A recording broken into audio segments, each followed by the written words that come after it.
Good afternoon, everyone. Good morning, good evening, wherever you are watching me from. Thank you so much for attending this event. According to our schedule, we are going to get started at exactly 12:15 p.m. Eastern Time. In 15 minutes, we're going to go live with our presentations. At this very moment, I'd like you to look to the left of your screen. You should see a link that says networking. You should maximize the next 15 minutes. Go and meet wonderful people. I think we already have about 30 people logged on. So go to the networking segment and go connect with someone. Just go say hello to someone.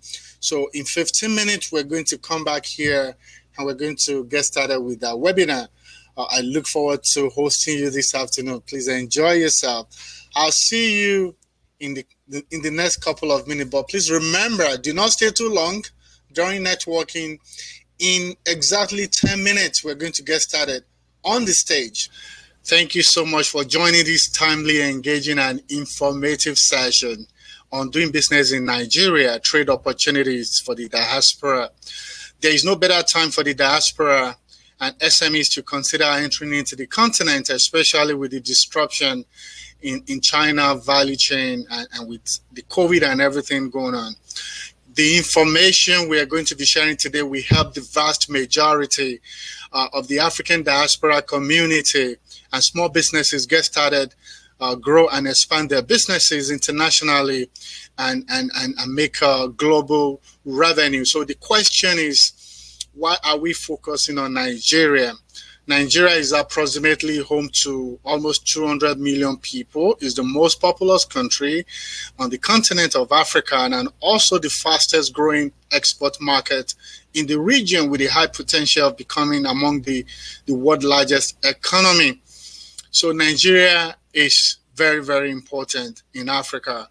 So this is why we chose to focus on Africa at this very time, and I just want you to follow along with me in this event. Now, briefly, I'd like to share with you the agenda for today. We just had a 15-minute networking that was powerful. Listen, if your profile is not updated with your picture, I suggest this is the time to do so. Your LinkedIn profile, your Twitter link access, link to your Twitter and LinkedIn and all of your social media platform, because the more authentic you are, the more people can connect with you, because we're going to have another networking session. So I just want to thank all of you. I see we have already 51 people watching me right now. We're expecting so much more people to join us.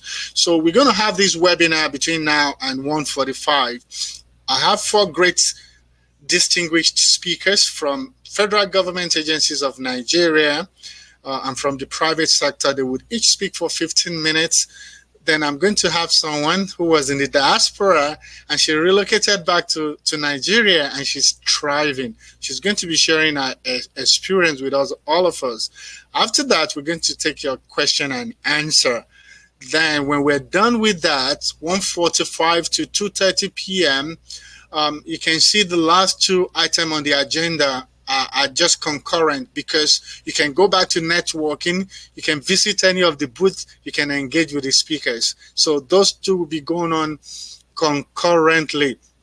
So I'm really, really excited. A little bit about our organization. We're a 501(c)(3) startup organization, so we need your donation. If you want to support us, let me know. You can drop your message in the chat box. We will tell you. And primarily, we help SMEs and MWBEs and entrepreneurs in Africa and the US to expand globally by connecting them to new buyers and suppliers, leveraging technological tools, trainings, and events such as this. The few facts about our organization, you can see those facts on the screen. And I'm not going to repeat it, but you can see on the screen, we offer market access if you need help to connect with organizations and potential partners in Africa. We offer matchmaking services. We help you we connect you with what you need to thrive, either in the US or in Africa. We facilitate webinars and on-site training sessions pertaining to international trade finance, global competitiveness, and so on and so forth. Now, we achieve all of these objectives by working together, leveraging resources, alliances, and strategic partnership with agencies such as the Small Business Administration, the Exim Bank, the African Union, and on the African side, a lot of chambers of commerce that we work with to achieve these objectives. And so I'd like to move on by going straight into why we're doing this. Why do we think the diaspora is very important? Now, I'm going to quickly, that's a little bit about me, but I'm going to quickly share a little screen that talks about remittances. Now, look at this number. Because we're focusing on Nigeria, so this numbers is about Nigeria. It says Nigerians living abroad remitted $25 billion to Nigeria in 2018. 83% of its national budget in that year. So that amounts to 83% of Nigerians' national budget. That's what diaspora sent to Nigeria. And this figure represents 6.1% of its gross domestic product in that same year. 83% of the federal government budget in 2018, and 11 times the foreign direct investment flows you see to Nigeria in 2018, and 7 times more than its foreign aid of 3.359 billion. In 2017, it exceeded the 20 billion generated from oil revenue. That is the money. Those are the remittances that people in Africa we send to families. Now, what do we do with this money? Some of these monies are invested in housing, estate development, hospital projects, schools, commercial enterprises to help our families. You see, that's what this money majorly goes for. But this is the time that the diaspora, especially Nigerians in the diaspora, need to engage with Nigeria at a wider macroeconomic level, especially with the organized private sector and the help of the public sector, and narrow these resources and get into investment. China is in Nigeria. Everybody is in Nigeria. Everybody is in Africa doing business. We cannot sit in the sideline. We in the diaspora, Africans in the diaspora, we have to take advantage of this opportunity. And this is why we took it upon ourselves to reach out to the federal government in Nigeria. And we have their agencies here today that they will be telling us how we can leverage opportunities that are available in Nigeria. And so, ladies and gentlemen, I'm not going to bore you too much. I'm just going to go straight by inviting to join us today just for a few minutes to provide its welcome address, the Consul for Trade in Nigeria. I'm just going to read his bio briefly.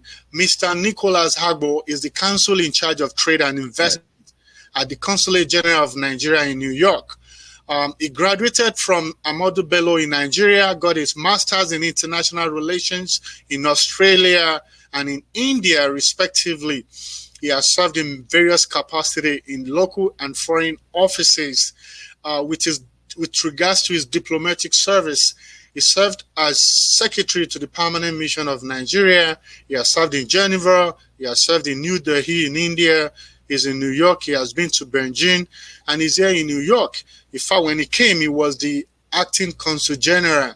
So he has to his credit research work on the role of regional organization and peacekeeping. So Mr. Ella is someone that I respect so much. A lot of the things that I've done with the Nigerian consulate, we've been able to do it with him because he has the heart and passion for trade. Without wasting much of your time, I'd like to invite Mr. Nicholas Ella to please take on and have his presentation. Thank you. Thank you, Gwenga, for the kind introduction. I bring you greetings from the Consul General of Nigeria in New York, my boss, Honorable Ben Okoyen, and to wish the participants to this forum a very great deliberation. I wish to recognize and pay my respect to Mr. Gwenga Omotayo, a very young and dynamic Nigerian entrepreneur who really believes in Nigeria and has been an ambassador of trade and investment for Nigeria.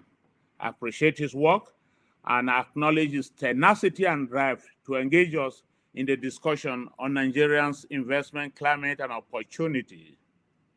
It is also a great honor and privilege to be associated with the other panelists at today's forum and to join my colleagues, Mr. Emeka Ofo, Director at the Nigeria Investment Commission, and Monday Evans, Director at the Small and Medium Enterprises Development Agency of Nigeria, to share thoughts on the subject of our conversation.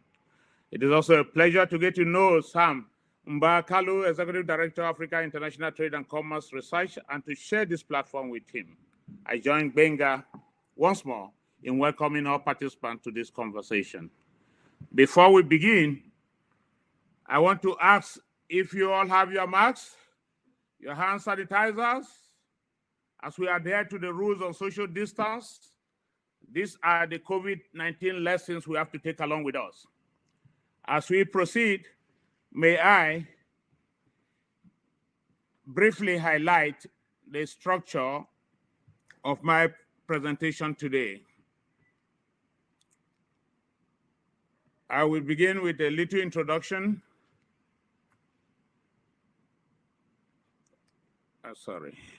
With a little introduction, an overview of the Nigerian economic outlook, factors that support the need for doing business in Nigeria as the next frontier of growth in Africa.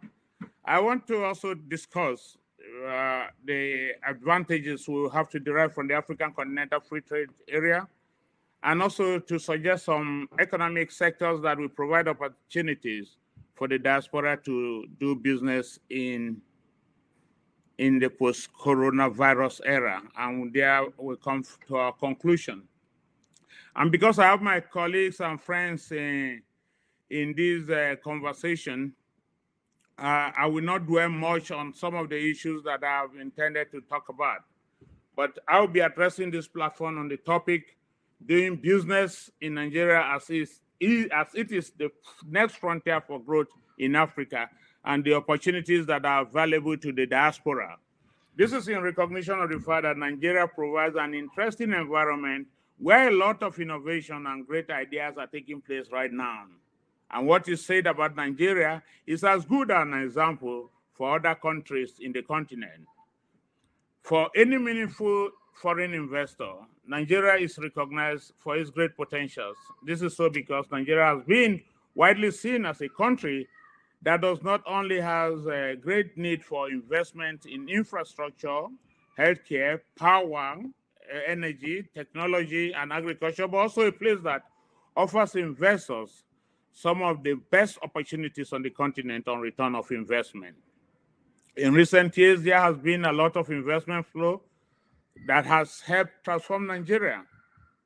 Investors have built critical infrastructure like power plants that are not only improving the quality of life, but also supporting increased business activities by strengthening telecommunications network. They have also helped in foster connectivity with the rest of the world using technology and the internet. They are providing finances to small businesses and medium enterprises that are key sources of job creation and opportunities. And they are investing in technology firms, helping them improve their yield and reach larger market. And these investors will be essential to Nigeria's next wave of growth. Among these investors are the teeming diaspora population that has continued to offer their capital, talents, skills, and expertise to foster economic growth and development in the country. If we look at the Nigerian economic outlook, I would not want to bore you on it, but Nigeria, as you know, is the largest economy and the most populous country in Africa with an estimated population of nearly 200 million, which is expected to grow to 400 million by 2050 and become the third most populous country in the world after China and India. As key regional player in West Africa, Nigeria accounts for 47% of the West African population. And in 2020 reports of the World Bank in its ease of doing business, Nigeria is rated among the 10 most improved economies in the world. Nigeria also moved up about 34 places to its present position of 134 in the World Bank Ease of Doing Business Index. The government has recently introduced the Economic Recovery and Growth Plan, established as a policy to reduce the country's dependence on oil and diversify the economy. The plan focuses on 6 priority sectors: agriculture, manufacturing, solid minerals, services, construction and real estate, and oil and gas. The government produced specific programs for each sector and defined broader growth policy enablers to drive the plan. Interestingly, the priority sectors of agriculture and solid mineral maintain consistent growth throughout even the recession period. Despite persistent weaknesses such as deficit transportation infrastructure, the Nigerian economy has grown moderately for the decade, even ending prior to the coronavirus pandemic. We also have agricultural development as one of the key priorities of the government of Nigeria. In its efforts to diversify the economy and create jobs, the government has identified 10 crops: rice, maize, cassava, cocoa, tomato, cotton, oil palm, poultry, fish, livestock, and dairy, for which it is implementing a series of initiatives to increase local production and processing. Some of these initiatives include the Anchor Borrowers Program, the Commercial Agri Credit Scheme, the Agricultural Credit Guarantee Scheme Fund. The government is also undertaking the establishment of special agro-processing zone to increase production and processing of certain crops by enabling the deployment of infrastructure and expansion of existing agriculture clusters. Science and technology, again, is an area the government is focusing on. It is obvious that if Nigeria, given its natural resources, is to successfully transform its economy and take a rightful place in the Committee of Nations, science and technology and its integration in the national socio-economic development processes must be accorded the highest priority. To this end, the present administration has identified science and technology innovation as an impetus to drive her economic recovery and growth plan. I want to quickly highlight some of the factors that support the diaspora NAN to do business in Africa. And where we say Africa, please, you can use the word Nigeria, which we were using as our case study in this conversation. Again, I will not talk much about this because they are quite evident and right to the point. Some of these factors in this section, we shall identify and highlight briefly some of the factors that support the high level of growth in some of the emerging economies of Africa, especially Nigeria, and provide the needed opportunity for investors. These factors point to the truth that the opportunity in Nigeria is incredibly immense. One is our rich and abundant natural resources. Of course, it's a matter of general knowledge that Nigeria is blessed with rich and abundant natural resources. Nigeria is richly endowed with over 40 commercially viable solid minerals, and every state in Nigeria has at least one solid mineral resources or the other to showcase. Nigeria holds 3.1% of the world's crude oil reserves and 2.7% of the natural gas reserves, with considerable reserves of some of the world's known mineral resources, including coal, lead, diamond, and gold. With this great natural wealth, it is expected that Nigeria will determine the global mineral and oil prices. Of course, regrettably, we know that this is not going to be, and this has not happened, but we need to develop and put some beneficiation to some of the mineral resources that we develop. The second is the a very youthful population, increase in working population. Nigeria today boasts of youth population that is between the ages of 20 to 35, which constitute over 40% of the total population of about 200 million people. Really, this is where you have, we recognize this youthful population, that they will move the country forward, and such population can bring into the economy a lot of potentials. Of course, it's said that if we don't put them into productive use, they will constitute some risk to the economy. and in a country with high unemployment rate, this could be a ticking time bomb. We really need now our diaspora community to invest in the country and use the talents and youth, the populations there to their advantage. Nigeria has an active introduction of foreign capital. Of course, Gbenga's introduction has highlighted what he's talked about, the FDI and the remittances that we have now. So we can leverage on what we are putting into the country to develop it in all ramifications. Nigeria, since 1999, when we entered into the Fourth Democratic Republic, has maintained stable political climate. The stable political climate is ensure peace and security in the country. Of course, the later part of it has been a little bit problematic. We know of the crime rates and insecurity in some parts of the country, but that has not deterred us. But the political stability, we know, brings in the needed progress that we need. And in fact, if I should quote the South African president, when he addressed the Second African Investment Forum in Johannesburg, he said, much of the economic progress over the last few years has been made possible by development in the political space.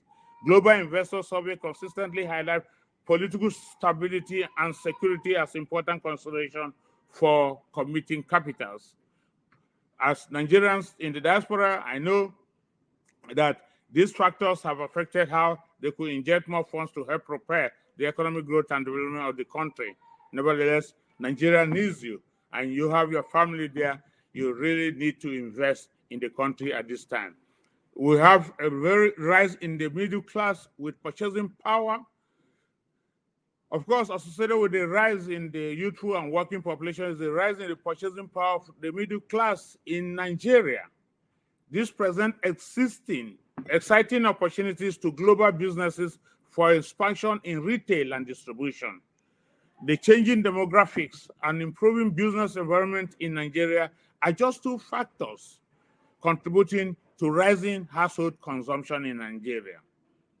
The rising income among all economic groups and increasing demand for goods and services should encourage businesses to explore introducing their products to the country. Therefore, lucrative opportunities exist throughout Nigeria in the various sectors we have highlighted above. Growth in industrialization. Of course, the launch of the African Continental Free Trade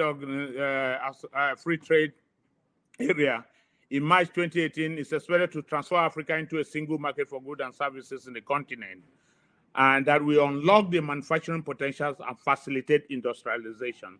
And with this, we want to put the diaspora in the picture, that we really need them. They are present, which will accelerate sustainable growth and job creation, and which again is among the cardinal objectives of the AfCFTA. The boom in manufacturing will absorb the large youth population of workers and place them into productive and decent paying jobs. Given Nigerian population and resource endowment, it is important that we harness our raw materials and resources to enhance the industrialization of the country. We have the high growth rate. Of course, this we know had been at the range of 5.7 to 7% before the pandemic. Even during this pandemic, we see that the Nigerian economy has maintained a growth trajectory of about 2%, and which is very good for us. And we hope that with that, Nigeria will still come up of this present situation and improve the economy and diversify growth in all ramifications. Of course, we have improved linkages to global supply chains. The federal government has been taking a more assertive role in international markets, including through proactive diversification of trading partners. We have been calling on investors and Nigerians here to take advantage of the African Growth and Opportunity Act and develop linkages, backward integration, and other processes to enhance our share of value addition in the country's export. In this way, there is increasing expansion of global supply chain to other areas of the economy. We need to take advantage, therefore, of the AGAO and increase our export trade with the United States. The diaspora community will be at hand to drive this process. Yes. Thank you so much. Wow. Okay, good. Wow. If you allow me a little time, I can just talk a little bit about the African Growth and Opportunity Act. We can, yeah, you can round up with the ACFTA, sir. Yes. What I would ask is you would provide us the slide. Okay. We can, if you don't mind, we can share it with everyone. Okay, fine. That's very good because it's quite self-explanatory. The basic incentive for doing business in the Africa, it provides high rates of economic growth that will emerge from a large and growing market capable of attracting large-scale and long-term investment. It will provide good prospects for rapid economic diversification and structural transformation. It can connect Africa through inter-country linkages in transportation, in communication and energy, and educate. It will train the African population and transform Africa into a talent factory. Yes, it will also enhance the growth of inter-African trade. I think the diasporas are invited to take advantage of these initiatives and invest in Nigeria. I thank you for your time. It's been a wonderful opportunity to be connected with you, and we are available for any question that you have. But beyond that, I just really have a final word for the diaspora community. As a mission, our effort at the consulate are geared towards the vigorous pursuit and promotion of Nigerians' foreign and domestic policy for the diversification of the economy, through which we utilize investment-related outreach, such as the one being held here today. All hands must be on deck to ensure that we work in synergy with the Nigerian diaspora community to harness the abundant natural and human resources to improve our economy. In recognizing the enormous potential that the diaspora brings to the growth of the economy and the promotion of foreign direct investment, we must sustain and improve on these efforts. I thank you, Gbenga, for this wonderful opportunity, and God bless you. Thank you.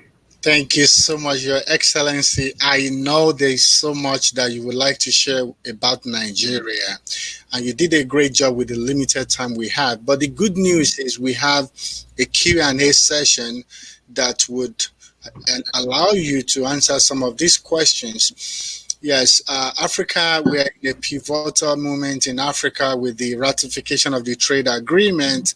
There's no better time for anyone to take Africa serious. With over 1 billion markets, without frontiers, without all the bottlenecks. Even if you're selling a product for 1 cent in Africa and you have access to a billion people, that is massive. So there's a lot going on, but thank you, sir, for bringing that up. We sincerely appreciate you. I'll bring you back during the Q&A. So, ladies and gentlemen, at this moment, you can leave the stage, sir, and I'll bring the next person to the stage. Thank you so much, sir. So, ladies and gentlemen, you just heard from the Consul on Trade for the Nigerian Consulate in New York. And so if you need to reach out to him, there is a booth where you can go to if you want to get visas to go to Nigeria. If you need to reach out to them for any help in doing business in Nigeria, they are available. They actually have a virtual booth here that you can go to speak to them. And on that note, I'll be bringing in our next distinguished speaker to come on and wow us today. I'm going to be reading his bio in a moment. Ladies and gentlemen, our next speaker is Mr. Monday Ewens. Is currently the Director, Enterprise Development and Promotion at the Nigerian Small and Medium Enterprise Development Agency, SMEs. This is an equivalent of the Small Business Administration that we have here. And so they're responsible for coordinating and facilitating the development of the micro, small, and medium enterprise subsector in Nigeria. Before this position, he was at various times directors, enterprise promotion, management, extension services, planning, research. He's been everywhere, so he have a rounded knowledge and experience on what needs to be done. Now, before joining SMEs, he has also worked as the general manager of corporate finance in a finance company in Nigeria. He holds a master's in business administration in banking and finance, and he has a bachelor's of science in economics in Nigeria as well. He's a Microsoft certified technology specialist, and he has certificate in creating an enabling environment for small enterprise development, which he obtained in China. And so many other things here because of time that I'm not going to be able to be reading. But ladies and gentlemen, I've convinced you enough that we have the right people in the room here today who can tell us everything we need to know about Nigeria. There's a lot of misconception about my country. I was sharing with one of the speakers, and he told me, can you imagine, because how vast Nigeria is, what is happening in a sector of Nigeria, you're using that to equate for what is happening in the whole of Nigeria. There are a lot of great things, stuff happening in my country, in our country, and I'm proud to invite Mr. Monday Hewans to please share his presentation. You're welcome, sir. Yeah, thank you so much, my brother Benga. I'm happy to be part of this team. I'm part of this conference. Like I've been rightly introduced, I'm Monday Hewans, in charge of enterprise development and promotion at the Small and Medium Enterprises Development Agency of Nigeria, agency of the federal government in Nigeria, responsible for facilitating the development of the micro, small and medium enterprises subsector in Nigeria. Of course, the main aim of this agency is to support small businesses, right from people who want to start small business and those who want to scale their existing businesses. That is our major assignment in Nigeria. And of course, SMEDAN was established in 2003 through act of the National Assembly, the Parliament in Nigeria, called SMEDA, Small and Medium Industries Development Agency of Nigeria Act 2003. And then it's amended right now to read SMEDAN Act, Small and Medium Enterprises Development Agency of Nigeria. Of course, our functions are captured in the act that established the agency, but in our day-to-day operations, we concentrate on about 5 pillars. The first pillar is talking about provision of information to people who are existing or who want to enter into small businesses. Of course, this information relates to things like where can you source your raw materials, for instance? Where can you get finance to start your business or improve your business? Where can you get equipment? Where can you get workspace? Which government agency do you need to talk to get permits to do what you need to do? All these informations are what we provide at our head office in Abuja and across the 36 states in the country. Secondly, we deliver what we call business development service, which includes such things like capacity building. We build the capacity of small businesses. We give them counseling. We counsel them. We give them advisory services. We give them entrepreneurship training in the main and in some ways vocational skills training. Of course, the third platform is we support networking and also support cluster development, both ones that are existing and those that are artificial and so on and so forth. Of course, we realize that clusters are very, very important in terms of getting people together to have access to common facilities, have access to issues like public goods, capacity building, financial advisory services, and so on and so forth. Of course, the next platform is called public and policy advocacy on behalf of small businesses. Of course, under this platform, we have developed the first ever national policy on MSMEs in Nigeria. Of course, this policy was developed in 2007 and it was renewed in 2015 and is undergoing another review this year to make sure that it tallies with the international perspectives on MSME development and other issues. Of course, the major thing about the national policy is that it's talking about all those issues that impact the way small businesses work, the challenges they face, and so on and so forth. So this policy talks about what are the strategies for defining these challenges and then going over them. Such areas like access to finance, access to infrastructure, access to capacity building, access to technology, access to markets, and so on and so forth. This policy is targeted at making sure that these challenges are taken care of in favor of small businesses. Of course, for MSMEs themselves, what we call micro, small, and medium enterprises. In other clients, they can call them small and growing businesses. In other clients, they can also call them small businesses generally. Of course, in Nigeria, as captured in the national policy I just talked about, MSMEs are those enterprises that employ between one person and less than 200 persons. And of course, for asset base, the asset base range from 1 naira and less than 1 billion naira. Of course, in between, you can now separate between micro, small, and medium enterprises, but this is the general layout. Of course, in Nigeria, as per the survey my agency, SMEDAN, conducted with the National Bureau of Statistics, we discovered in 2017, that is the 31st December 2017, that there are about 41.5 million MSMEs in Nigeria. And of course, out of this number, about 41.4 million are entirely micro enterprises. And then these micro enterprises, as defined by the national policy, are those ones that employ between one person and less than 10, and have a asset base of between 1 naira and less than 10 million. Of course, which means the majority of small businesses in Nigeria are entirely micro enterprises. And of course, as part of their characteristics, micro enterprises are generally informal enterprises.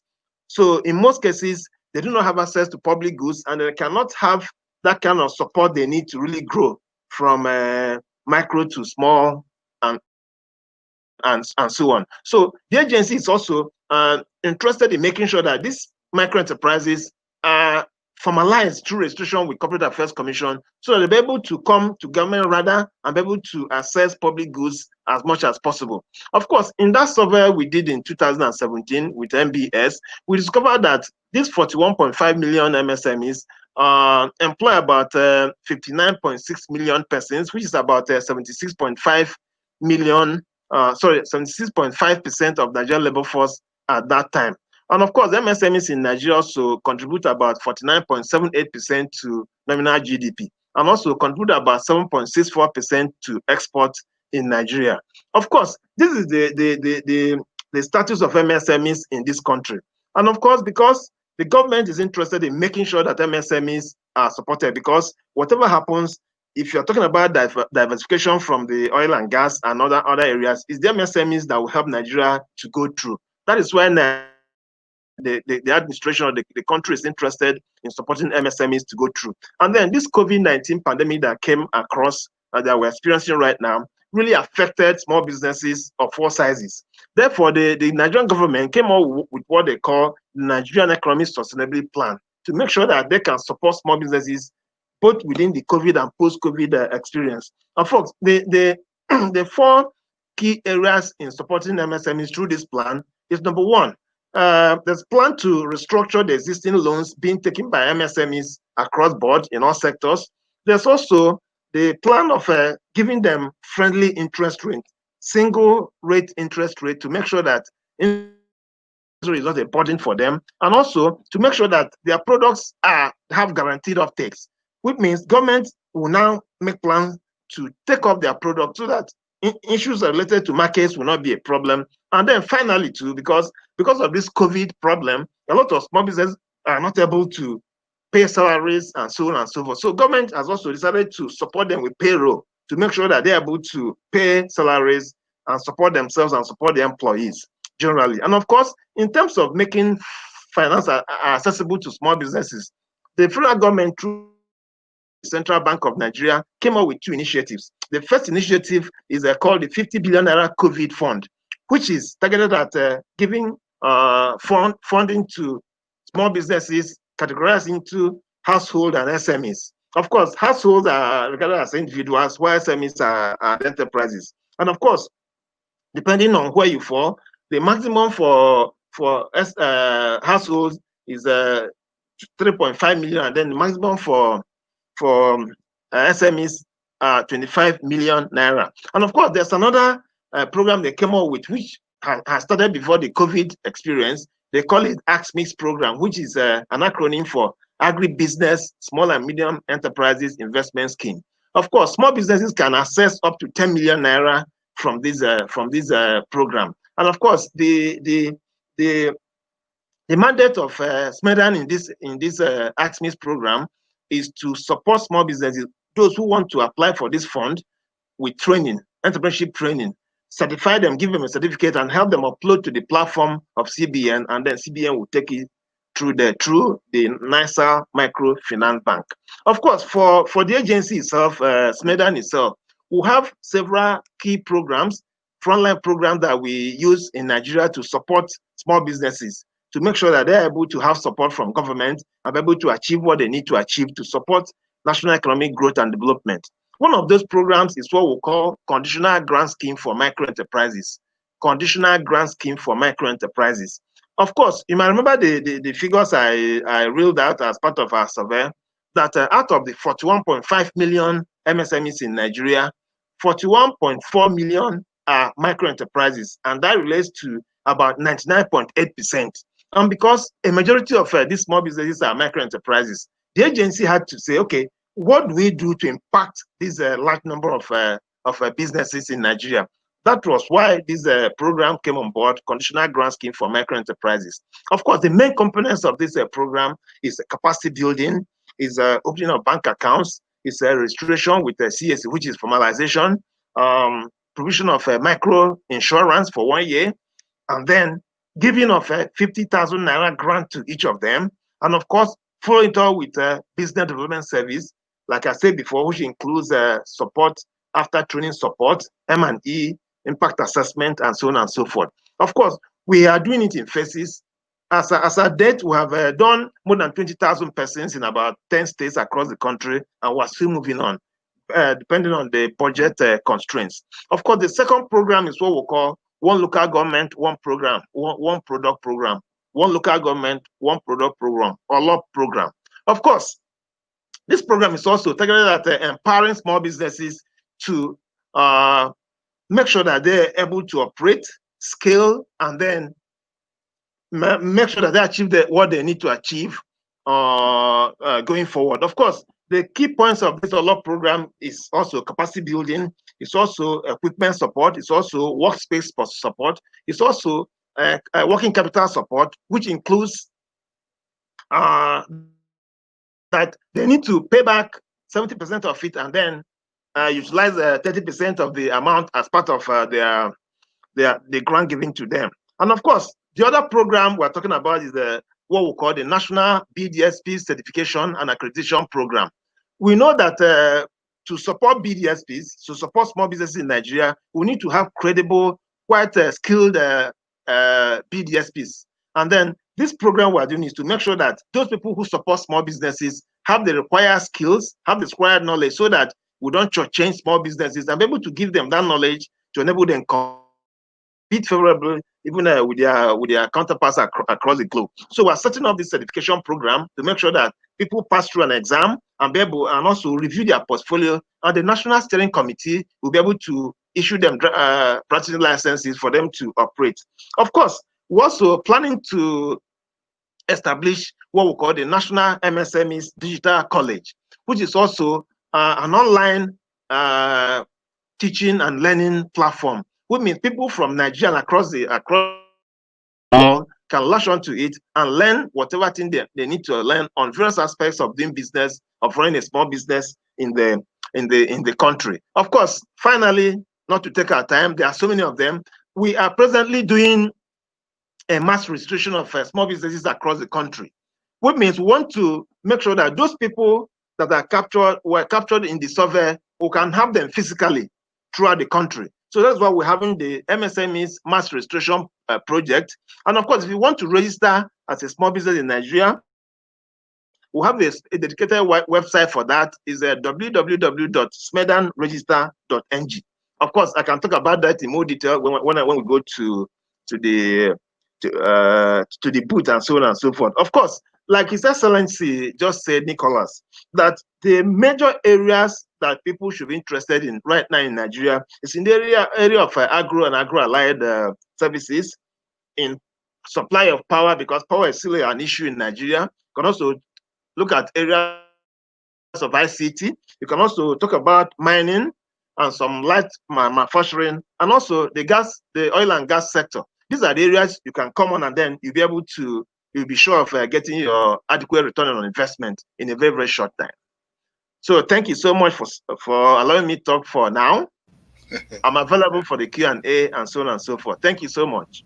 Thank you so much, sir, for that great time, loaded with a lot of resources that seemingly a lot of people in the diaspora are not aware of. And I'm glad you came in at this time to share these resources, and I'm expecting that we would all move forward and do the needful.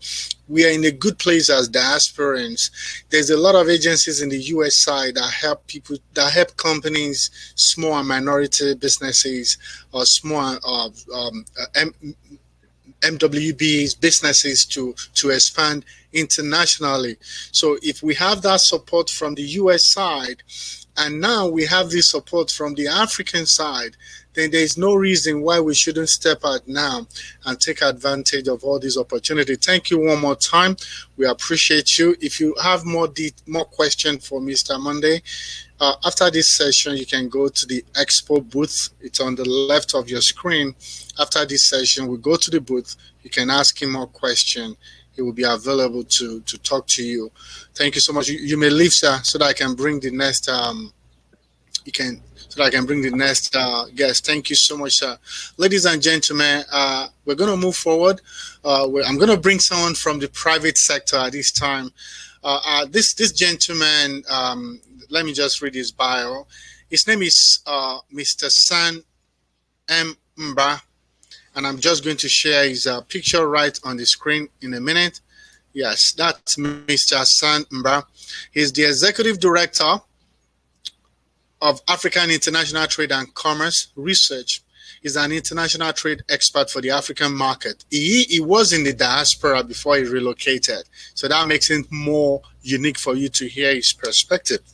Excuse me. Currently, he's the Executive Director of African International Trade and Commerce. He's a board member of International Trade and Research Center. He's a board member of SMYLE Africa Trust. Abuja Chambers of Commerce and Industry is the convener of the Nigerian International Trade and Investment Conference. And lots of things here to read about him. I'm sure if you visit his booth, he can tell you, you can get to learn more from him. His experience and consulting covers, his assignment covers assignment with the European Union, with the World Bank International Trade Center, Geneva, German Embassy, Swedish Embassy, Nigerian Trade Expert Forum, Federal Ministry of Agriculture. Lots of things to read about him. He was one of the lead technical consultants that conducted the independent study on the benefit of the African Continental Free Trade Area. His work has been presented at a public hearing in the European Parliament in Brussels. A lot of stuff. He has a bachelor's degree in international trade from the University of Portsmouth in UK, master's in international business management from the University of Portsmouth, United Kingdom. At this time, I'm just going to stop, and I'm going to invite Mr. San Mba to please join us so he can share a few minutes of his own perspective from the private sector. You're welcome, sir. Mr. Mba. So thank you very much, Benga, for having me. I hope I'm going to come up now. You're live. I'm going to share my presentation, but I'm live. Thank you. So I have a presentation to share, which is going to be brief. The idea is for us to know what we can invest in. As someone that returned back to Nigeria, there are opportunities, and those opportunities are here for the taking. There is my presentation is titled Post-COVID-19, How Diasporans Can Leverage on the Economic Diversification Opportunities in Nigeria. This is really simple. Basically, I'm just going to outline, he has introduced me, I don't want to recap that. My outline is background, investment opportunities, steps to follow. It's going to be practical really. And as well as the conclusion, I will then have the Q&A session, which after my presentation, I think we should be able to go that route. So basically, COVID-19, no one saw this coming. It is something that has taken the world by surprise. I remember in January when I was asked to make a presentation on COVID-19, coronavirus, before it was officially named COVID-19 at the national daily. In the national television, and I told the world then that it's something that will happen and will come out of it shortly. It's not going to be like SARS, but hey, I was wrong. And where we are now is where we are. So as a progressive government, just like every other government, Nigerian government have started putting things in place to be able to ensure Nigeria diversified. That is, we are raising the bar of diversification. This presents an opportunity for you guys in the diaspora. We have a testimony of Indians in diaspora changing the narrative of India. Chinese, Bangladesh, they've done it.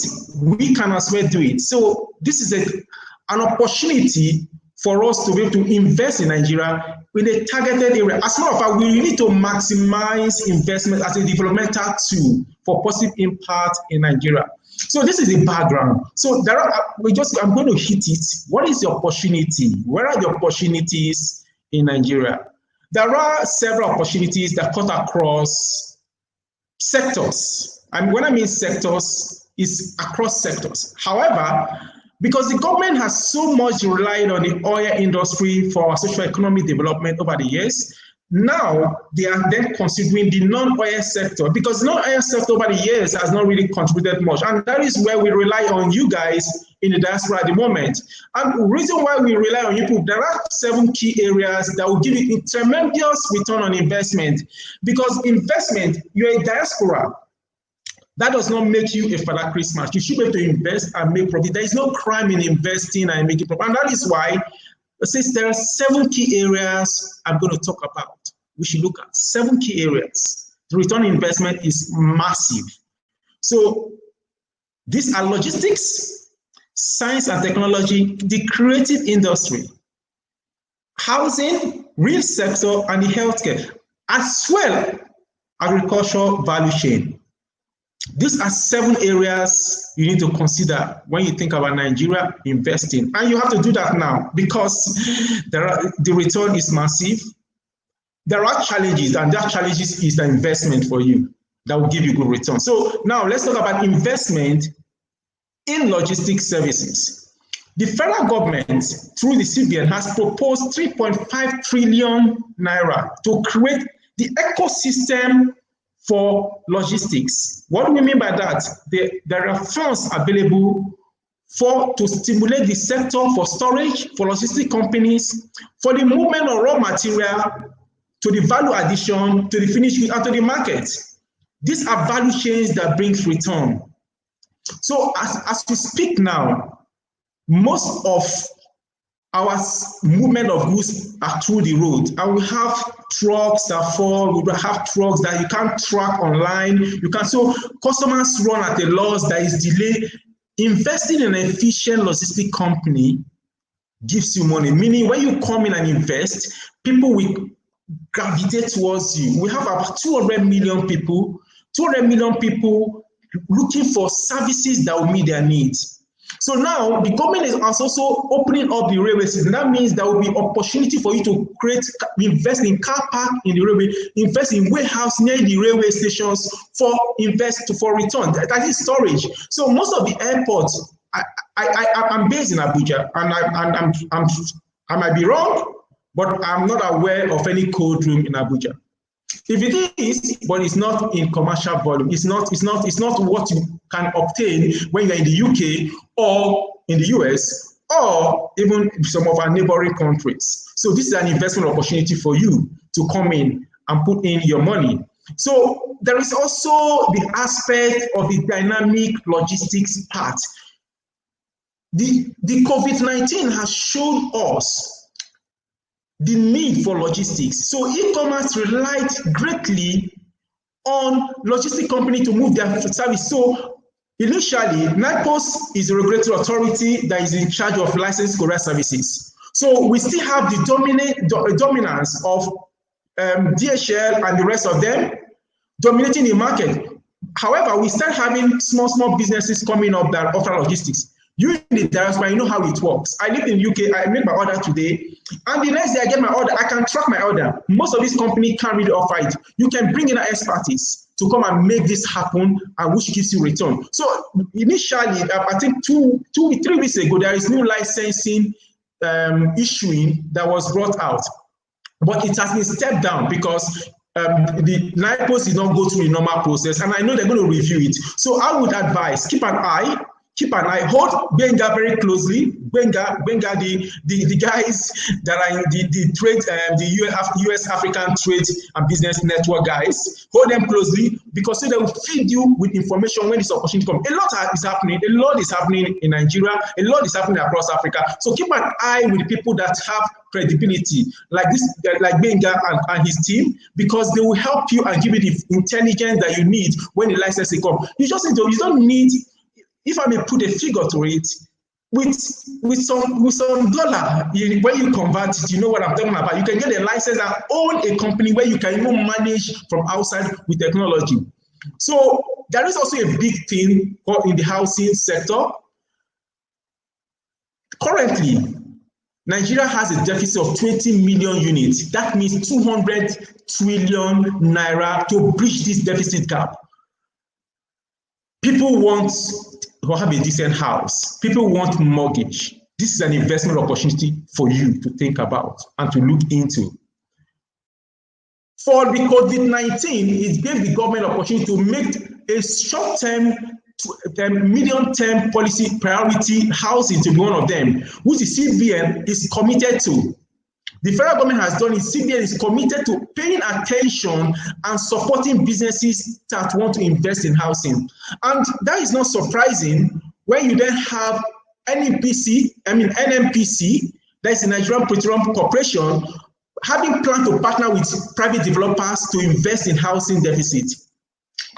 I'm in Abuja, and I know how expensive it is, and how people are looking forward to getting housing that is decent and affordable. And you can make it happen. You can't just, people are looking for it. So there are government offices that are still looking for opportunity for people to bridge this gap. This is an investment opportunity for you to look at. So how do we do it? So now, a practical example. I'm just going to run through breaking down. If you have $50,000 and you want to invest in housing, so you can spend $15,000 in buying land, in an estate land. That is an estate land where you know that the people own it. Everything has been done, documentation has been done. You just key into the estate. For a 3-bedroom house, you can spend $35,000. That is 10 million naira to raise from the bottom, from the foundation to the rooftop, 3-bedroom. And what is the return on investment? You rent per annual, you pay $3,000 or 1 million naira. So within 20 years, you recoup $60,000. You recoup your investment. Mind you, when the price of property or land today, when it's 15 million today, tomorrow it will be 16 million. This is only investment. Land is investment, especially in Nigeria and in Abuja. I'm not talking about your village. Get me right. We are talking about investing. I'm telling you now that $50,000 can give you your own property in Abuja. In 20 years, you get a profit. In 20 years, the property that you bought, you invested $50,000, you will be selling it for, even if it's not up to $200,000 or $500,000. I can guarantee you. I see it happen because Abuja is a developing city. Most of Nigeria is opening up, and we just mentioned AfCFTA, a fantastic opportunity for Africa to trade with one another. We're talking about 1.2 billion people. Check it out. So that means there will be influx of people coming to Nigeria. Nigeria is a big market. People want to come in. So your property, you invested $50,000. Within 2 years, I can assure you that you might have it at a value. If you revalue it, it might be more than $100,000. So this is a practical example. What you should start thinking now: how do I invest into this? How do I invest? It's okay for you to support your family, to give them stipends, because we realize that 70% of us, even when I was in the UK, I sent money home for what? For people to eat and drink.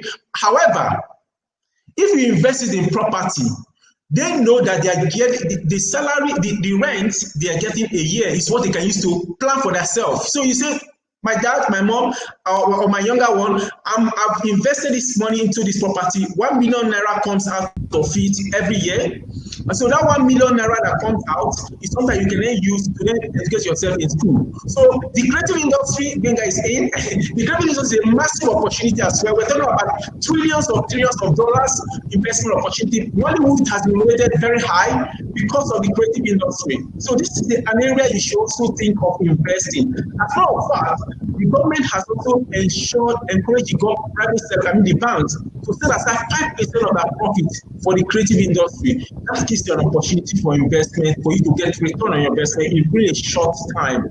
So diasporans we have issues with infrastructure, ICT here. This investment opportunity for you to replicate what you have in the UK or in the US or across in Germany, in Nigeria here, and get your returns, which is high time we add value to agriculture. We cannot continue saying we're exporting commodity. No, don't do that. Add value to our cocoa, add value to our soya beans. Milk the soya oil and you make more money from it. Our leather is perfect. Why not keep up on that and start producing stuff to be able to key into Agua? I have a number of discussions that I want to make, but let me just run through the healthcare. The healthcare is a fantastic place you need to invest in. We have challenge with pharmaceutical laboratory services. We have opportunity in the home care services. We have opportunity in the DNA testing facility. You can set this up. You don't have to, and you can monitor it from the US or wherever you are. This opportunity when you invest with technology.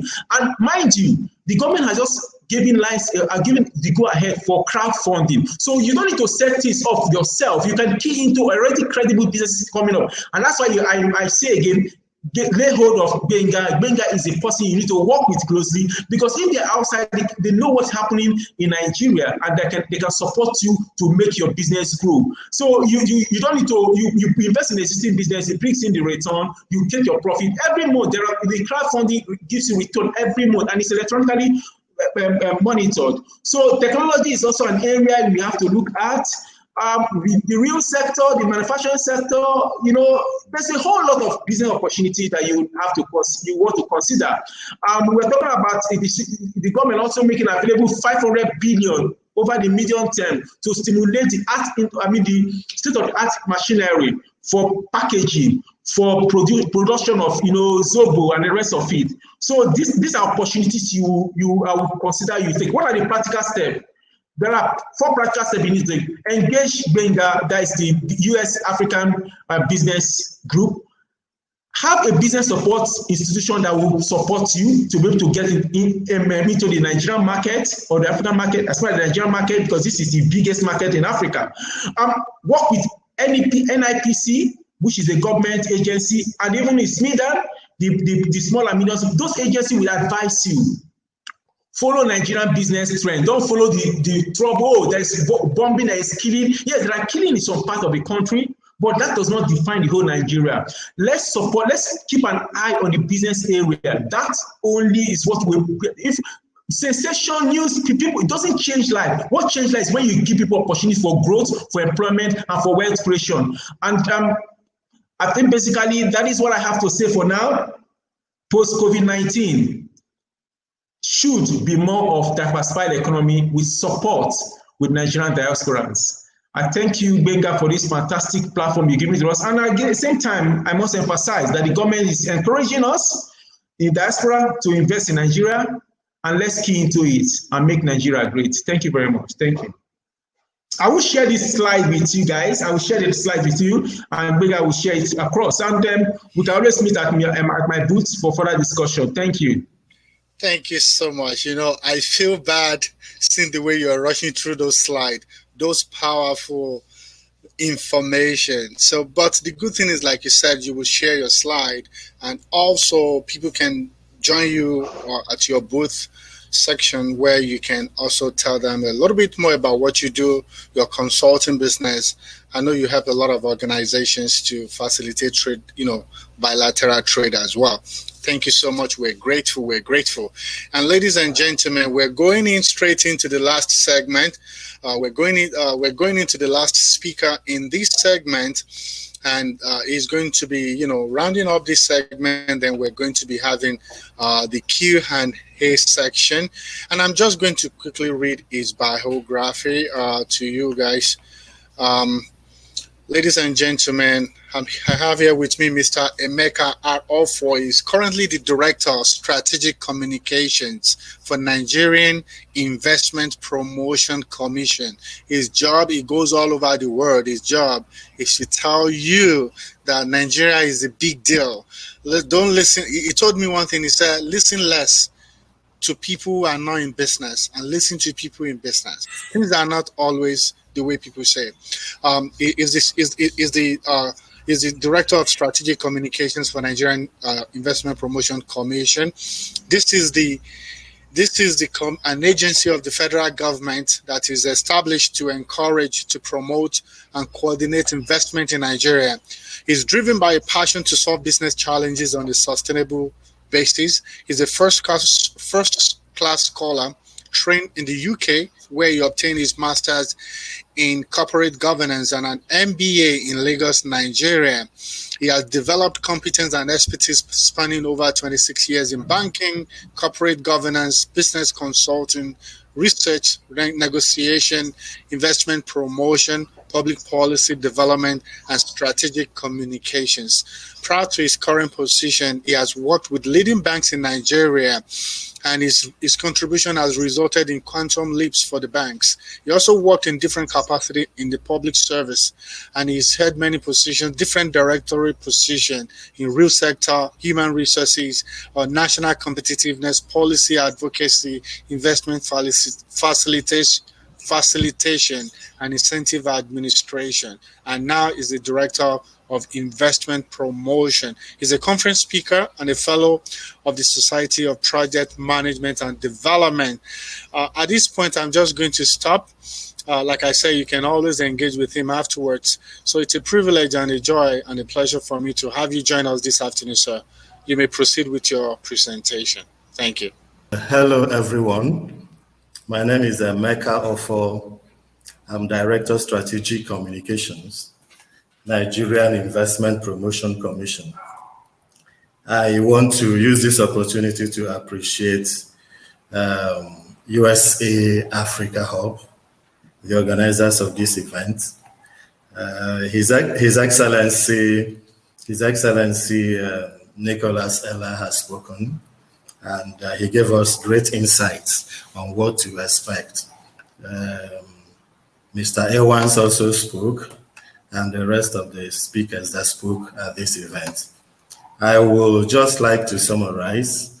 I won't repeat what they said, but I will try as much as possible to look at what Nigeria has to offer from the standpoint of the Nigerian Investment Promotion Commission. We are looking at a new normal.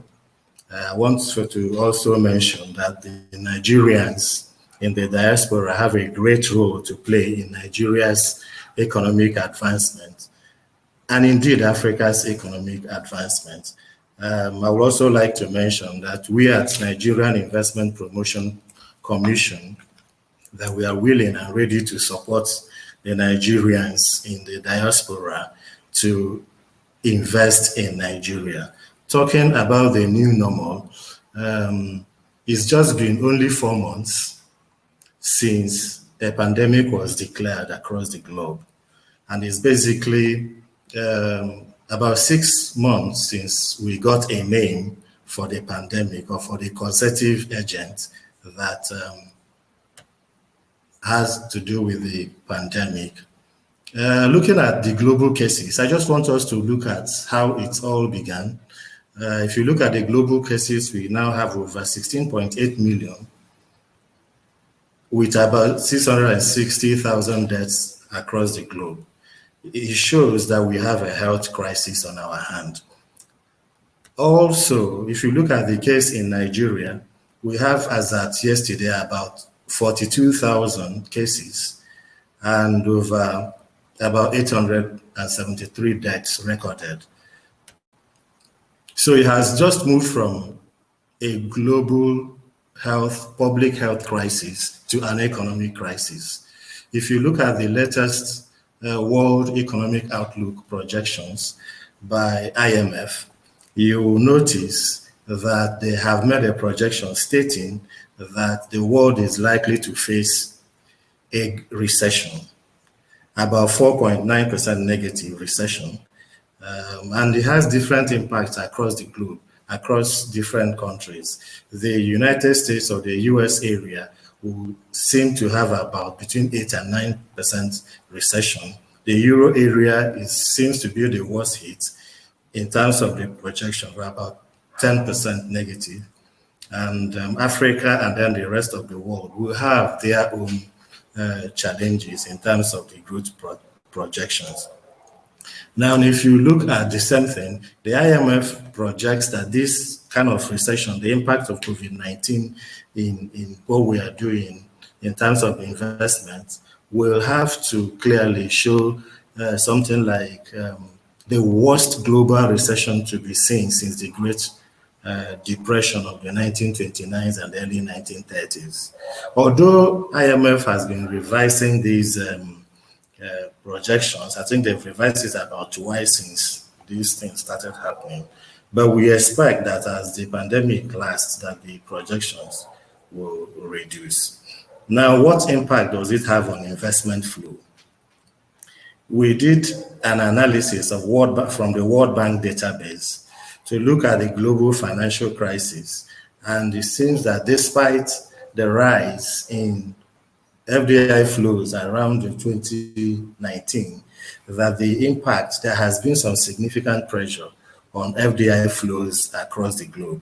And then it also seems likely that the global pandemic caused by COVID-19 will put more pressure on the economy. Now, over the last 10 years, we looked at the UNCTAD figures on global FDI flows. Africa accounts for only 3% of global FDI flows, despite hosting 17% of the world's population. If you look at from the $16 trillion that have come in across the globe in terms of FDI, Asia has about 28%. Europe has about 30%, North America 20%. Africa accounted for a mega 3%. And now this is one area that I would like the Nigerians in the diaspora to look at and see how we can increase this figure from 3% to a figure that is more respectable for our Africa. Now, what impact has the pandemic had on FDI flows? We see to notice that in the short term to medium term to long term, that there will be likely to be slowdown in implementation of FDI stuck in the lockdown or in the pandemic. There's likely to be tightening of margins for reinvestments, with the main impact being that it will have an automatic effect on reinvested earnings. And there is likely to be also hindrances because in the short and long term, investors invest mainly from profits. So if there is a slowdown or a decrease in profits, it's going to have a major impact on reinvestments. Let us also quickly look at the economic impact from the standpoint of UNCTAD. UNCTAD projects that there will be a drop of about 30 to 40% in FDI flows in 2020 and 2021. And it's going to be the lowest to be seen within the past 20 years. And that doesn't look good to us. But let's bring it home to Nigeria. We looked in NIPC, we looked at the FDI flows in Nigeria over the past 20 years. And we seem to notice a trend. That trend seems to suggest clearly that material FDI flows are driven by government policies. If you look at the period of 20 2002 to 2003, when we had the telco sector reforms, the sale of GSM licenses, there was a jump in FDI flows. If you also look at the period of 2005 to 2006, there was also a major growth in FDI flows into Nigeria as a result of the banking reforms that led to consolidation. Another one that comes to mind easily is the sale of all assets to indigenous companies that happened around 2010. There was a significant jump. I think that's the highest we've seen in FDI flows into Nigeria when we recorded about $8.9 billion US dollars. So there has been a decline, and presently to the figures we see today, we want to suggest in NIPC that only bold and coherent policy changes and deep economic reforms will enable Nigeria to reverse this trend so that FDI flows will come into Nigeria. We have in NIPC what we call the investment announcements, which we started publishing in 2017. The figures you see on the screen are figures for 2017, 2018, 2019, and then first 2 quarters of 2020. In 2017, we recorded 266 billion US dollars as investment announcements. In 2018, it was 90 billion US dollars as investment announcements. The figures dropped to 29 in 2019, and then so far in 2020, we are seeing about 5 billion. So first half of 20 billion, we are seeing about 5 billion as investment announcement. These investment announcements give us insights. They are basically announcements made by prospective investors saying that they want to invest in a location, and in this case, the location is Nigeria. So we see that there's already pressure on, even in the investment announcements, which are not even actual investments. They are just intentions to invest. In NIPC, we now work with these people to ensure that their intentions and their announcements are actually materialized as real investments. So there's a pressure already, even before the onset of the pandemic. Now, this tries to compare the investment announcement versus actual FDI flows. The gap is much. The implication is that we require a more proactive all-of-government approach to investor support from both the federal and state governments, and indeed all other parties or stakeholders to support the process of converting the announcements into actual investment. So we have a huge gap to fill in Nigeria.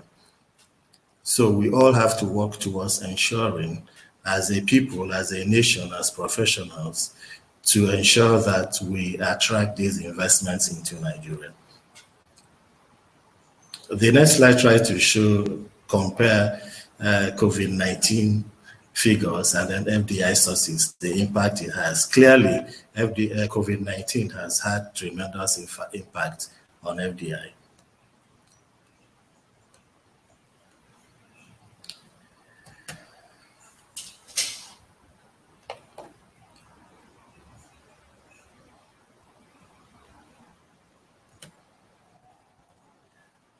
Okay, FDI remittances, FDI flows and FDI remittances over the past 10 years. This slide tries to show us that the diaspora contributes significantly to Africa's economic advancement. We should not take this that simply, in the sense that if you look at the slide, between 2009 and 2018, remittances into Africa from the diaspora accounted for 66 billion US dollars. When you compare it to 50 billion US dollars FDI inflows, you see that the remittances are far above the FDI inflows into Africa. So this goes to underscore the need for us to see maybe how we can use the FDI, the remittances, to further develop Africa and Nigeria instead of the regular using it to solve problems, build houses, and so on. There are avenues that these investments can be, these remittances can be applied. So looking at how we can reshape the global business model, His Excellency, Mr. Ella, spoke about the need for us to use sanitizers and wash our hands, social distancing. There is need for us to rethink social contracts. This use of sanitizers, social distancing, and so on, covering, wearing of masks, they protect us as a people. They also have impact on businesses. So we need to rethink social contracts and see how we can get the best out of the situation. Then we need to define the future of work as well and see how we can use technology to cause things to happen in the investment space, e-commerce, e-learning, production automation, and so on. And then we definitely need to change our business models. Where do we get our materials? And then we need to mobilize and be able to mobilize at the speed of thought and then raise resources and then scale up as much as possible. Now, let me quickly look at the expected impact of COVID-19 before I now talk about the opportunities available to the diasporas and what NIPC will do to support investors. We believe in NIPC that with the onset of the impact of COVID-19, most investors will fly to quality and safety. They will look at areas or spaces where they will get quality, where they will attract, enjoy a conducive business environment. So government will now have a role to play to ensure that at this point in time, there are serious improvements in the business environment. You will recall that we have the PEBEC, which also looks at the environment, the business environment to see how it can be improved. It's headed by Mr. President. So we also need to look at the impact it has on the economy in the sense that some of the investors will be looking at an investment-driven economy in such a way that the economy can be recovered or growth can be made to happen in the economy by attracting investments into the economy. So that is the way to go, and that is why I'm happy at this event organized by USAfrica Business HUB. The point here is that as we attract investments into Africa and into Nigeria, we can grow the economy and ensure that there is recovery. We also believe that countries will have to focus on, in Africa, should focus on domestic production, increase their capacity, especially for essential or basic products. So these are opportunities to invest in. And then geographical diversification, we seem to see a trend whereby investors are moving from seeking lowest cost location to seeking large domestic markets. Nigeria is so blessed in terms of having a large domestic market. The impact is that it might be better, it is indeed better for you to invest in an economy like Nigeria, where you have already a large domestic market that will not be affected by restrictions imposed by countries or COVID-19 pandemic. We also believe that going forward, investors will be looking at not just the financial returns, but the kind of impact or tangible impact that they will have. So we are looking at impact investing as well, not just financial returns. So we see immediate attractiveness in renewable energy, pharmaceuticals, healthcare, and sectors driven by disruptive digital technologies like e-commerce, fintech, e-learning, telemedicine, and so on. We also will not lose sight of the fact that domestic direct investment has prospects as well, and they should be courted. Now, let's quickly look at investment opportunities. Please permit me, while talking about investment opportunities, to state that we have challenges in Nigeria, just like any other country has. But we want also to convey that these challenges are in themselves opportunities for investment. Now, when we say that there are challenges with ICT, challenges with network, there are opportunities in themselves for us to come and invest and then improve the infrastructure. So despite these challenges, which are investment opportunities that you can take advantage of, there are many reasons to invest in Nigeria. Permit me to mention all of them. There are about 25 of them, or 20 of them that I can mention. We have a large growing population. We have abundant natural resources. We have resilient, hardworking people with can-do spirit. Nigeria presents fast growth projections. The Nigerian economy is private sector driven. We have sophisticated financial markets. Our banks can engage in any financial transactions. They have that capacity. We have a large tech-savvy population. I'm sure you would have noticed that maybe in 2019, there are a lot of people in the investment space, in the tech space, came to Nigeria. The likes of Jack Ma, the likes of Zuckerberg, and so on and so forth. Nigeria is an essential component of every Africa strategy. That is, if you are not in Nigeria, like we say, you are not in Africa. Abundant economic opportunities, 2 decades of political stability, improving business climate due to the work done by PEBEC, young, energetic, entrepreneurial population, optimistic, mobile population, 3rd most populous country by 2050, and then huge on-field demand. There are a lot of gaps. One of the speakers mentioned about 20 million gap that we have in housing alone. Nigeria has a strategic location. If you look at the map of Nigeria and you flatten the map of the world, it looks as if Nigeria is in the middle of the world. Nigeria has generous investment incentives, large population of consumers. If you invest in agriculture, you are sure you have enough mouths to consume your goods. 14th largest economy by 2050. Nigeria is home to many large local and international brands. Generous investor protection, about the best in the world. Investors into Nigeria are protected. Growing middle class, which will now have impact on ability to spend.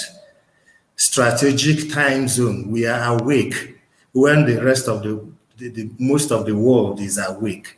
Nigeria speaks English, and then we have a favorable weather. So there are so much you can gain by investing in Nigeria. The next slide shows similar things, so I will not go through them. I mentioned about generous investor protection, protection against expropriation, ability to remit profit and take loans, rules of foreign ownership, dispute resolution, and then we have a lot of bilateral, about 31 bilateral investment agreements signed with 31 countries, 15 of which are in force. And then the country also has double tax treaties with 13 countries and is a signatory to 21 investment-related instruments. So all these and more are treaties that Nigeria is signatory to that protects investors from different countries of the world. His Excellency spoke about AGOA, Africa Growth and Opportunity Act. Several Nigerians are really not taking advantage of this opportunity. We are now talking about African Continental Free Trade Agreement, which is huge and will take effect from 2021. It was supposed to have taken effect in 2020 June, but because of the pandemic, it has been shifted to 2021. So it's left for us to take advantage of these treaties, which give protection to investors. Yeah, COVID-19 has brought about potential winners and losers.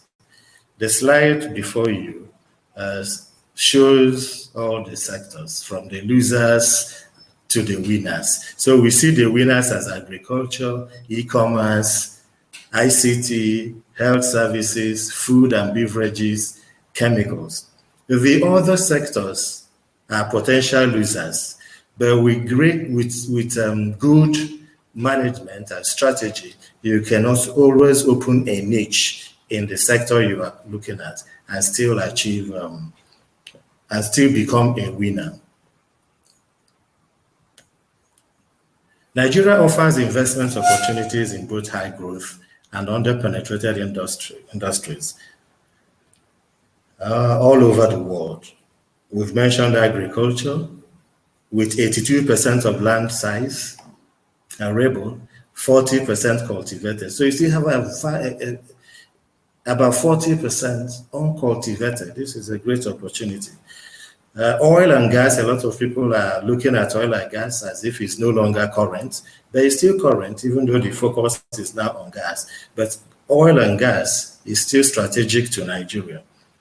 Energy, it has been mentioned, mini-grid, renewable energy, off-grid. Over 40% of Nigerians have limited to no access to power. So we have a lot of gap in this area. Real estate, over 20 million housing deficit, presents tremendous opportunities. Education, Nigeria's median age is very low, about one of the lowest in the world, signifying that children under the age of 15, which account to about 40% of the population, people that are open for education. ICT, internet penetration is going up, and then health insurance penetration is still low in Nigeria. This presents opportunities for diaspora investors or any investor in Nigeria. I would like to basically mention that NIPC is ready to support you. We try to handhold all investors, attend meetings with them to ensure that they have access to all the support available by the Nigerian government. So Nigerian Investment Promotion is an agency of the federal government of Nigeria, established by the NIPC Act of 1995 to encourage, promote, and coordinate investments in Nigeria. Basically, we promote attractive investment image for Nigeria, provide information on investment opportunities and capital sources. We also promote investments in Nigeria for Nigerians and non-Nigerians. We coordinate investment promotion activities and provide support services to investors and register enterprises in Nigeria. We matchmake investors with specific projects and advise on partners for JVs, and provide information on investment incentives and approve pioneer status. Pioneer status is the tax holiday that we give to qualifying or eligible investments. We also initiate and support measures that enhance the investment climate and evaluate the impact of investment and incentives. We also advise government on policy matters to promote Nigeria's economic development. So these are what we do in NIPC, and we encourage you to talk to us in NIPC if you want to invest in Nigeria. We will handhold you, attend meetings with you, and guide you on the path that you should follow in order to realize your investment aspirations in Nigeria. Wow. Thank you so much. Thank you so much. We appreciate you taking us through that presentation. A lot of opportunities for Nigerians and Africans in the diaspora.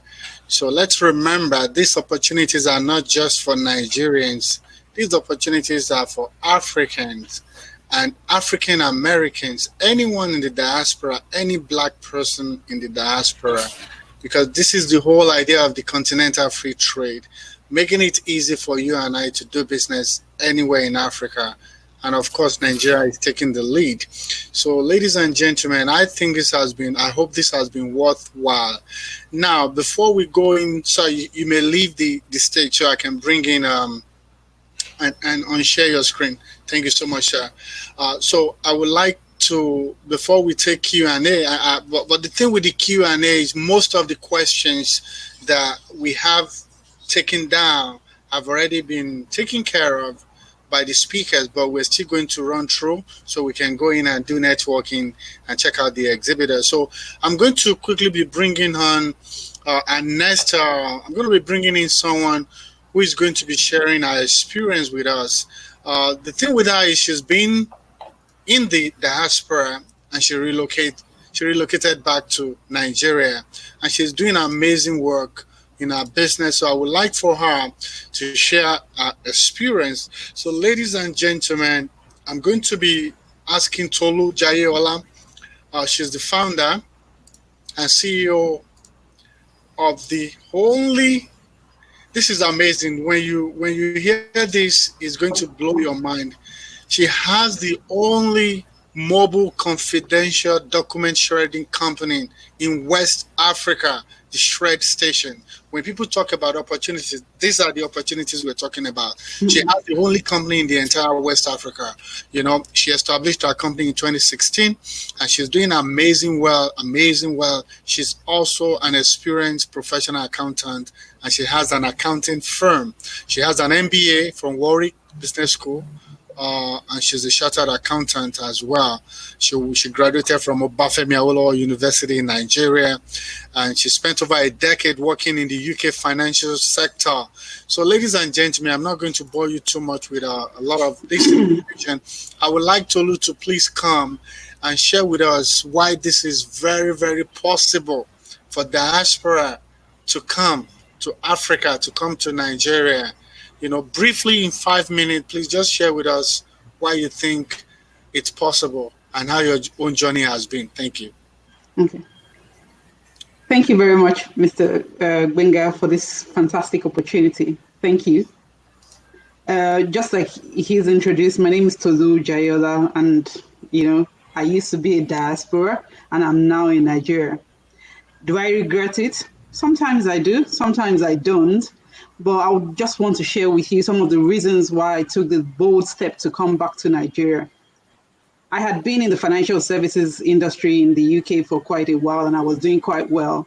But I know that I knew that there was going to be a ceiling for me to get in my career in the UK, and I wanted a little bit much more for my life than just being stuck in the UK with a 9-to-5 job.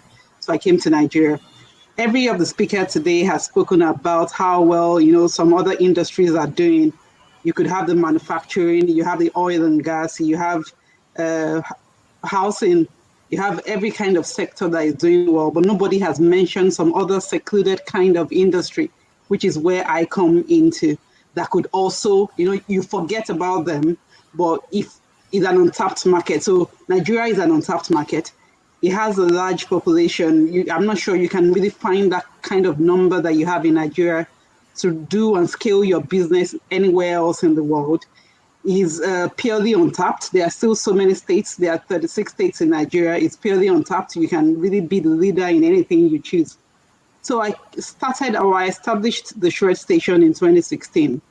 And for every investment we've spoken about today, we've also come up with the reality that investors would never come to Nigeria if it's unsafe, if the quality of their life cannot be guaranteed. Now, identity theft is synonymous with Nigeria.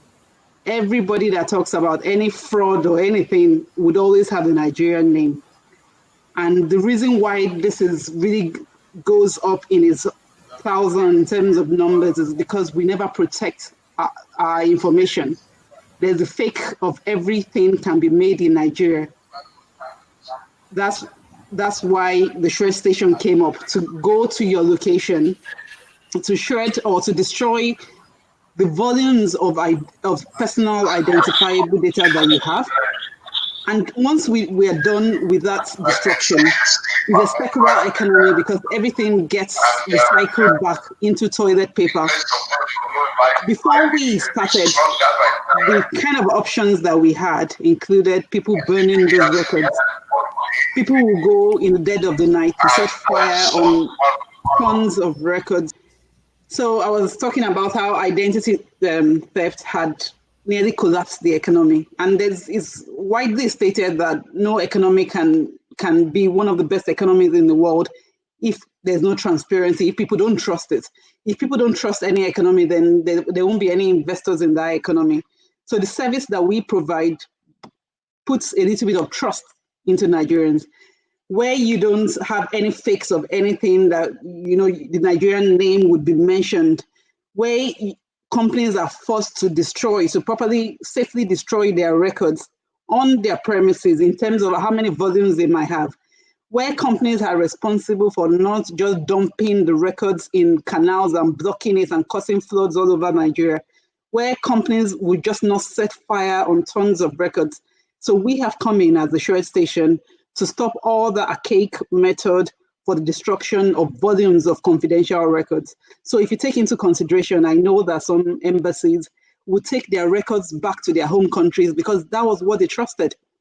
But ever since we came into the field, we're gaining that trust, and it's just little by little that we would build that.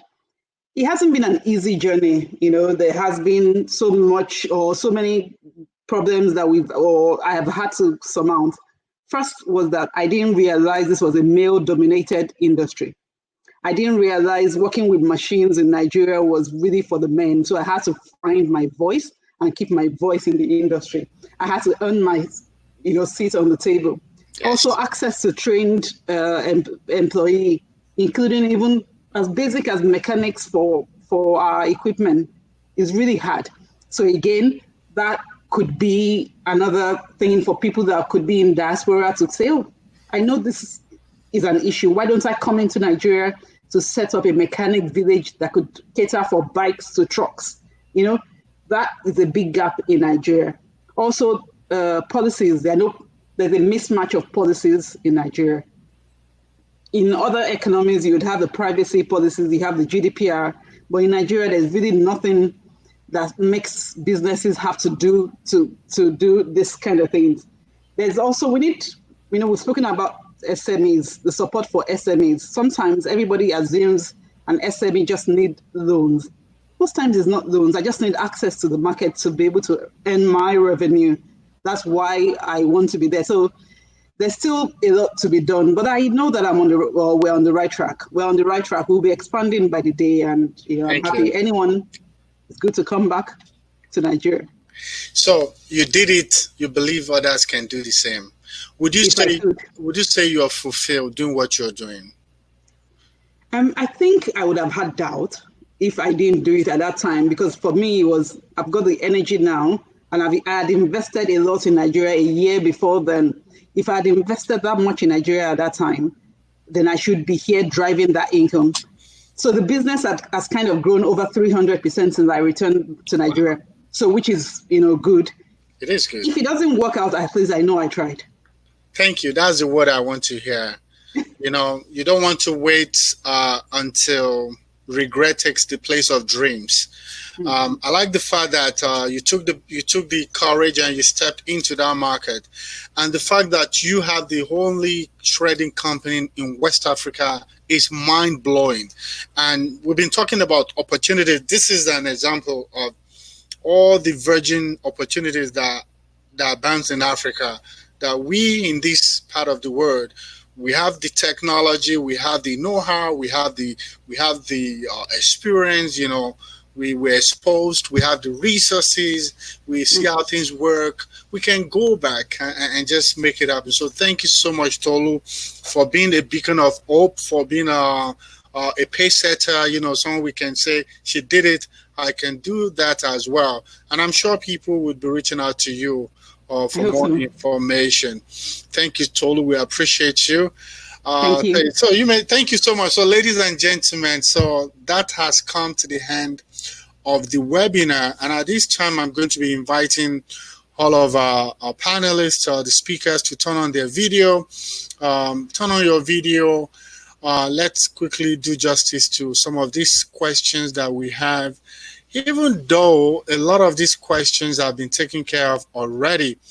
But I still want to quickly go through them so that we can see what is missing and where we can plug in opportunity. So the first question is all about opportunity in Nigeria. What are the available opportunities?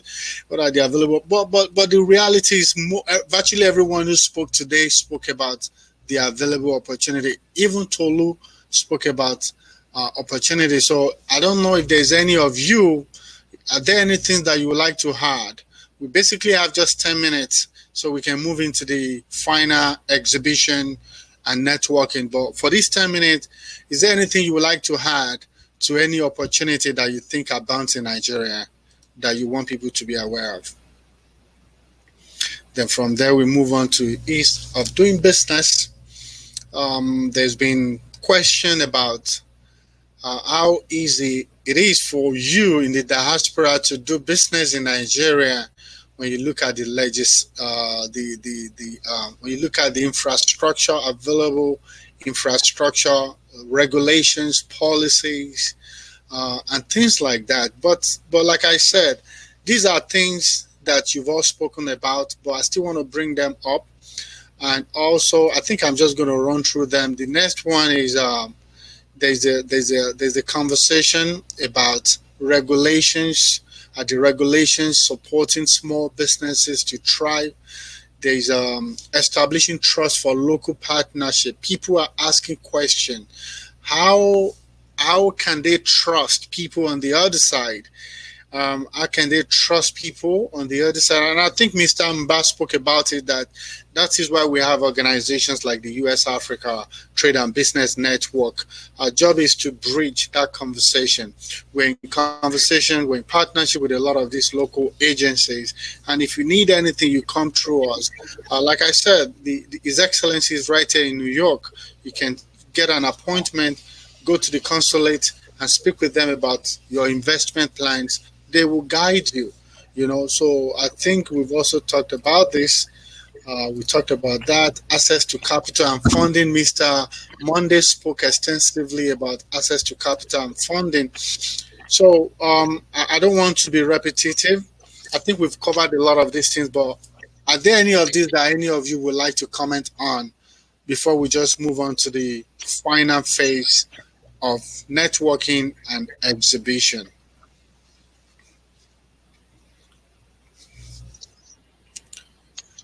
Okay, it seems like, okay.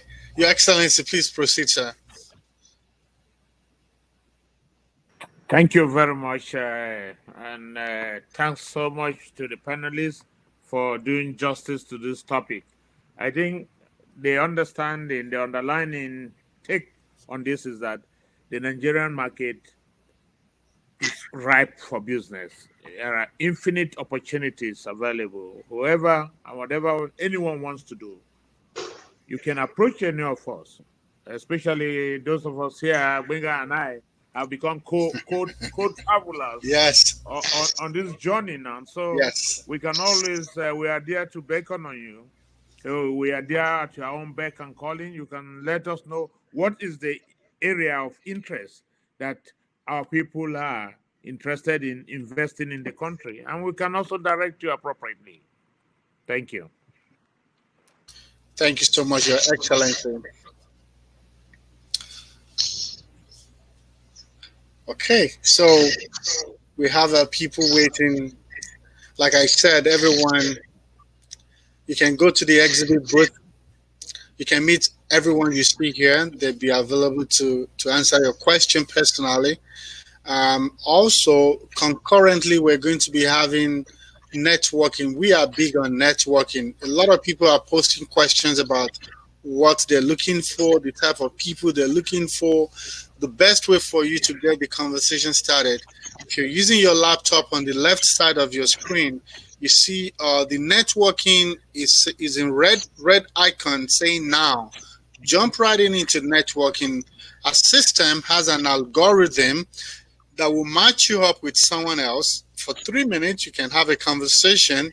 At the end of that 3 minutes, it's going to cut it off and connect you with another person. So you potentially have the opportunity to meet as many people as possible right now. And like I said, while this is going on, the expo will be going on. The expo is on the left as well. You can see the red icon that says now. So both of them are live at the same time.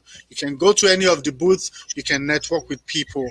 And so on this note, I'd like to thank all of our speakers that took the time. And just so you all know, today is public holiday in Nigeria, and so most of these distinguished speakers, they had to, they're not in the right habitat to do this, but they made effort to make it conducive for them to do their presentation.